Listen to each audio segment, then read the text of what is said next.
Hi everyone, this is Lacey and welcome to my channel. Please don't forget to like, share, and subscribe for today's video. It's a continuation of the arrangement or cleaning up that we made in the basin. So I have uprooted the succulents here in the front yard except for this one. So but other paths I have already uprooted them. As you can see, the soil mix lacks already rice hull, so I will just be adding rice hull on it.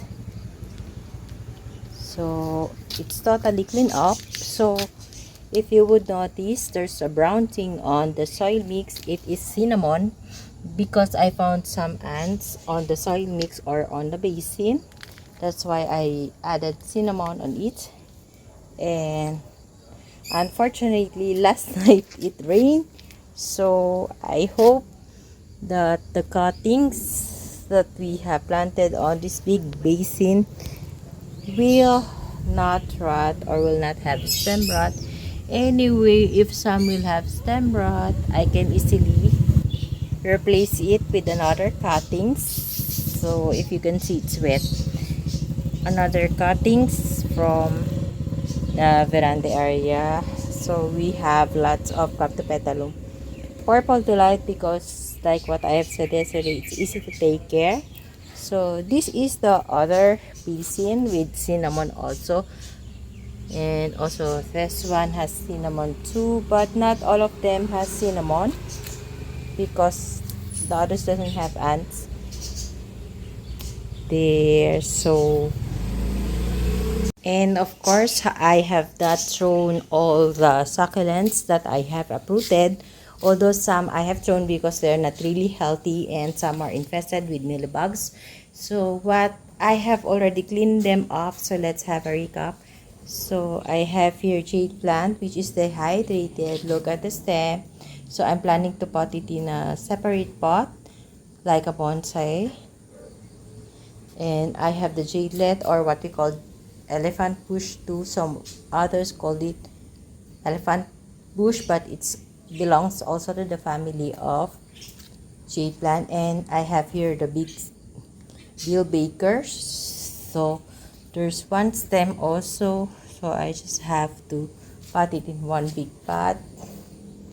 And these are the echeverias that we have or other succulents.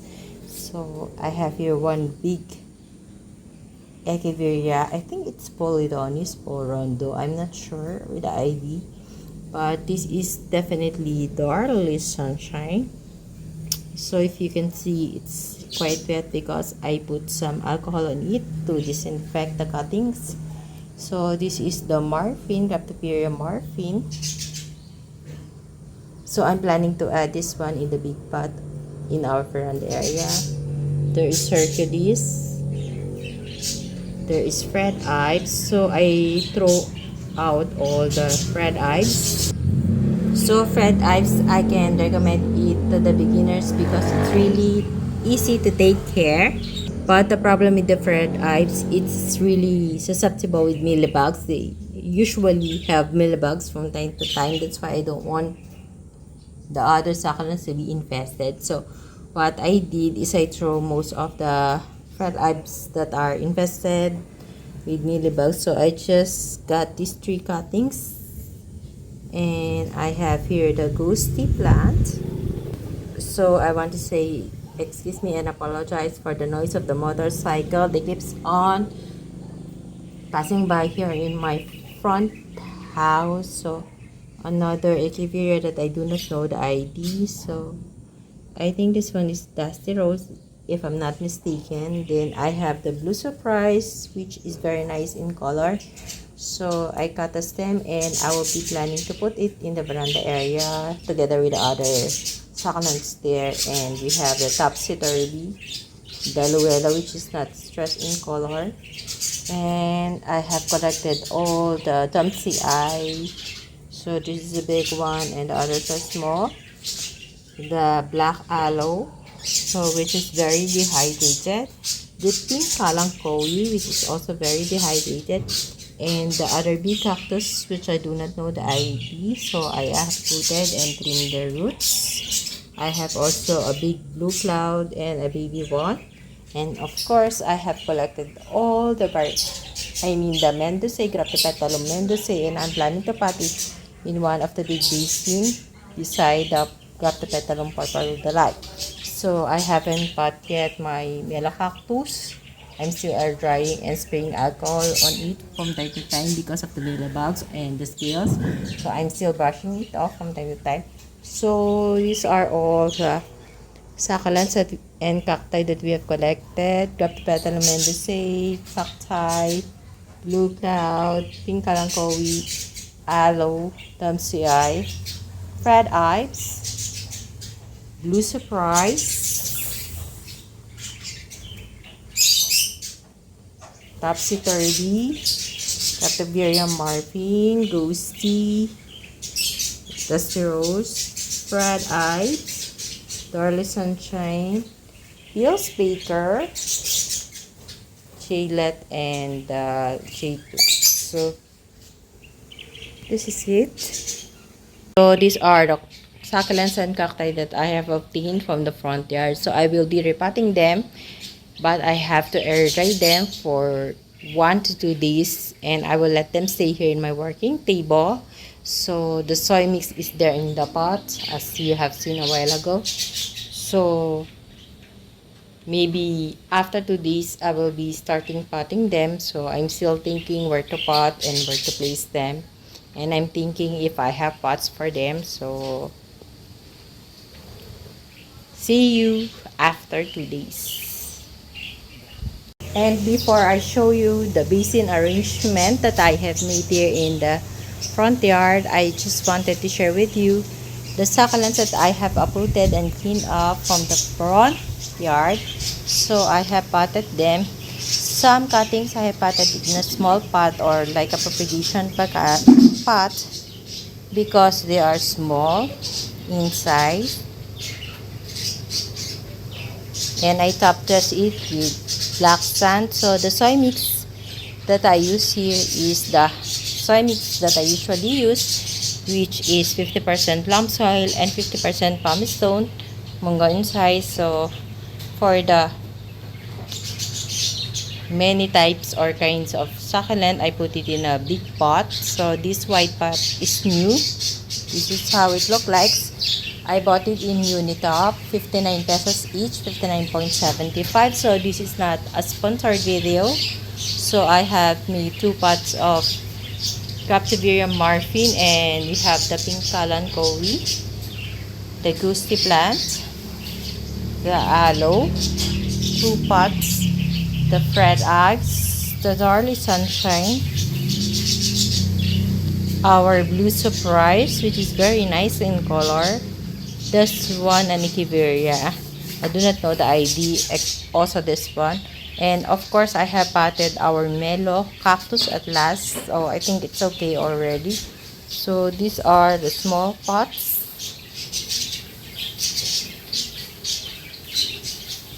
And of course, let's not forget to share with you the big pot or the big jadelet or elephant bush that I have there. And jade plant, which I potted in a clay pot, and the Bill's Baker, which is potted in a white pot. So they are all potted. That's all the cuttings and the succulents that I have saved from the front yard. So I'll be sharing now the basin arrangement that I have made in the front yard, although it's not totally finished. So I hope you like my potting of my succulent.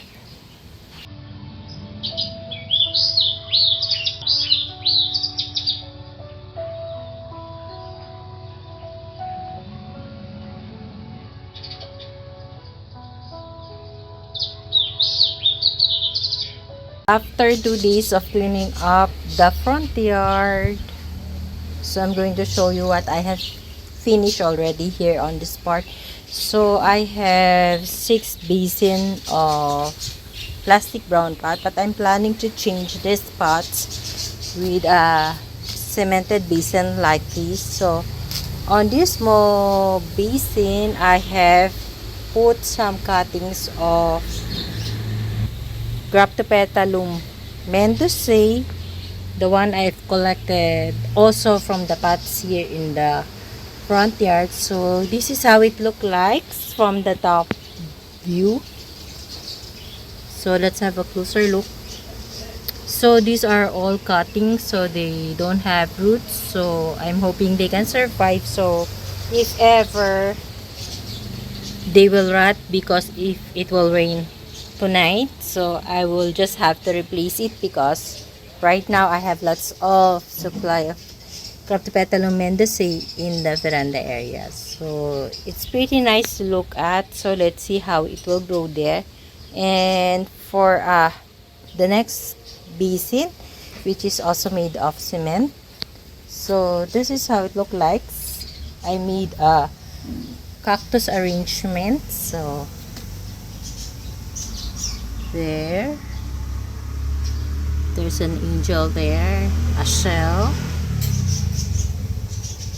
I put some stones to add as an ornament. I have Richie Eye, and I have another angel here. So it's pretty nice to see. And I add this small round stone.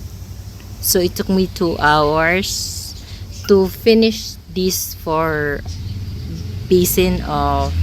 So this is how it look like in the front view. Nice, right? So there is Gymnocalcium. So the other one is, I do not know the ivy. This is a clumping cactus, and another clumping cactus at the back. So for the top view, this is how it look like. But it's more nice to look at when it's on its front view. So next to it is I have the big basin of Graptopetalum mendozae, which you have watched in my last vlog how do I created this one. So they are okay, nothing got stem rot. So next to it I have another cactus arrangement. This is the top view. So let's take a look at closer. I have I don't know what kind of cactus is this. So I have a Buddha here. So this is how it look like in the front view. So I added some ornaments, basically stones, to add colors to the cactus arrangement. So in the front view, this is how it look like for the Buddha arrangement. So more on Damsey Eye in the front part. I also added brown small stones to add colors, white stones. So it's also pretty nice to see it on the front view, but it's also nice for the top view. And next to it I have the other basin, which is the same size on the first basin that I have showed you, made of cement. So what I did is I just fill it up with Graptopetalum mendozae cuttings also. This cutting came from all the pots that I have uprooted here in the front yard too. So I just restarted or reset the Graptopetalum mendozae. So I'm planning to buy this kind of basin to put on the, or to replace those 4 brown plastic pots. So that's the thing that I have finished in the front yard. So I don't have budget yet to buy this kind of basin because it's quite pricey too. So for now, this is my update. So I hope you like my sharing for today. Thank you for watching, and please, if you do like my sharing for today, hit the like button. And if you know someone else or you are happy with what I have shared today, please do share my video to your family, friends, and relatives. Bye for now. see you on my next video. Bye. God bless us all. Bye. So, see you on Wednesday on my next vlog.